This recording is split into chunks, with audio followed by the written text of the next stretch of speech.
নমস্কার বন্ধুরা, বিন্দাস পায়ের ভিলেজ ফুড চ্যানেলে আপনাদেরকে অনেক অনেক স্বাগত জানাই। আপনারা কেমন আছেন? আশা করছি আপনারা সবাই ভালো আছেন। দেখুন, আজকে আমি আবারও একটা চলে এসেছি নতুন রেসিপি নিয়ে। আজকে আমি আবারও একটা পিঠের রেসিপি বানাবো।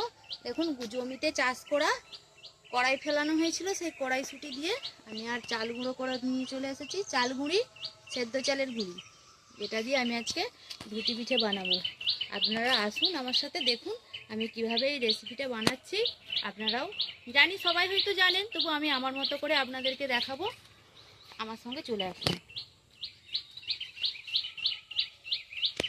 দেখুন, আগে থেকেই আমি এখানে কিছু কিছু জিনিস বয়ে রেখে গেছি, কারণ রান্নাঘরটা তো বাড়ি থেকে একটু কিছুটা দূরে, তাই জন্য আমি অনেক কিছু সব বয়ে রেখে চলে গেছিলাম। আর বাড়ি থেকে চাল গুঁড়ি আর এই কড়াইশুঁটি ছাড়ানো নিয়ে এসেছি। এবার আমি উনুনটা ধরিয়ে নেব, দিয়ে আপনাদেরকে দেখাচ্ছি। দেখুন, উনুন ধরানো হয়ে গেছে। এবার আমি হাঁড়ি বসিয়ে দিচ্ছি, দিয়ে আমি কিছুটা জল দিয়ে জলটা একবারে খুব ভালোভাবে গরম করে নেব। আর জলটা গরম হয়ে গেলেই এই চালগুলির সাথে মাখাবো এই জল গরমটা দিয়ে। চালগুড়ির মধ্যে এবার নুন দিয়ে দিচ্ছি কিছুটা, আর এর মধ্যেই যে কড়াইশুঁটি ছিল পুরোটা দেবো না, কিছুটা দিয়ে দিচ্ছি, অর্ধেকটা দিয়ে ভালোভাবে মাখিয়ে নেবো আগে হাত দিয়ে।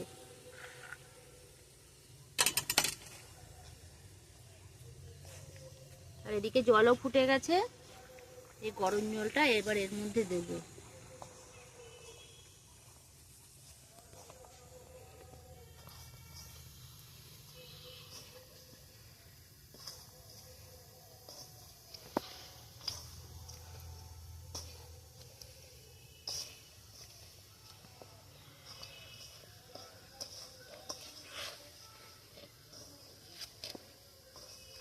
এবার গরম জলটা অল্প অল্প করে এর মধ্যে দিয়ে, বেশি একবারে দিয়ে দেবেন না, দেখে ঠিক মতো মতো করে দেবেন।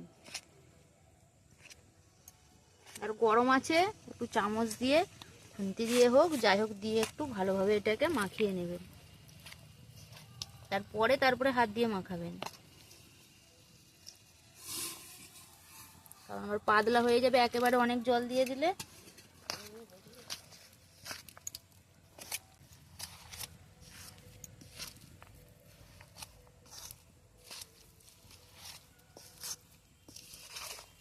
ভালোভাবে কিন্তু আমরা হাত দিয়ে ঠেসে ঠেসে মাখিয়ে নিচ্ছি।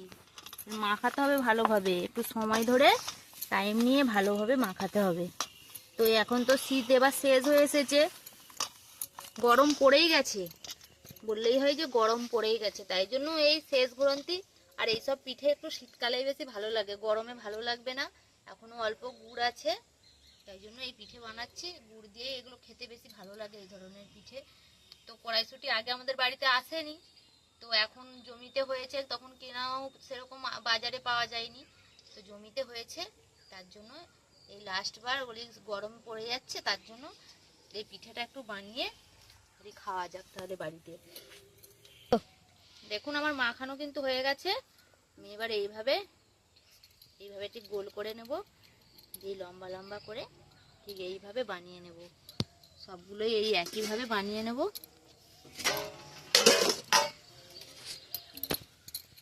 সময় লাগবে একটু, কারণ অনেকগুলোই তো একা একা বানাতে হবে। আপনাদের বাড়িতে এই শীতে কি কি পিঠে বানিয়ে খেয়েছেন আমাকে একটু কমেন্টে জানান। আর আমার এই সব আমি যে রান্না বান্না করি আপনাদেরকে দেখাই, আমার রেসিপি আপনাদের কেমন লাগে। যদি ভালো লাগে তাহলে অবশ্যই পাশে থাকবেন, আশা রাখবো। দেখুন বন্ধুরা, আমার সবগুলোই কিন্তু রেডি হয়নি, এখনো কিছুটা বাকি আছে। আর যতগুলো রেডি হয়েছে আমি সেগুলো এর মধ্যে দিয়ে দিচ্ছি। আর হাঁড়িতে জল ফুটছে, আর এর মধ্যে এগুলো এক এক করে দিয়ে দিচ্ছি। খুব সহজ এই বানানো এই পিঠা।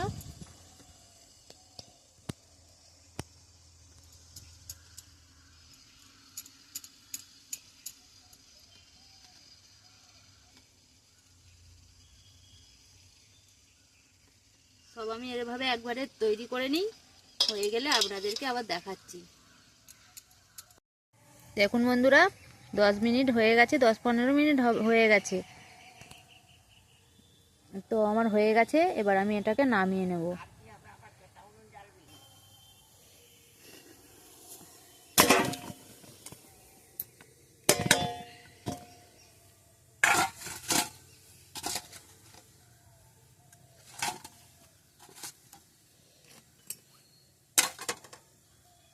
দেখুন নামিয়ে নিয়েছি, আর এগুলো আছে, আর একবার এটা হয়তো আর একবার হবে, তো আমি এই ঝাড়ার মধ্যে এগুলো দিয়ে দিচ্ছি সব। দেখুন আবারও সবগুলো দিয়ে দিয়েছি একইভাবে, আবারও চাপা দিয়ে 10 মিনিট কি 10 থেকে 15 মিনিট চাপা দিয়ে সেদ্ধ করে নেব।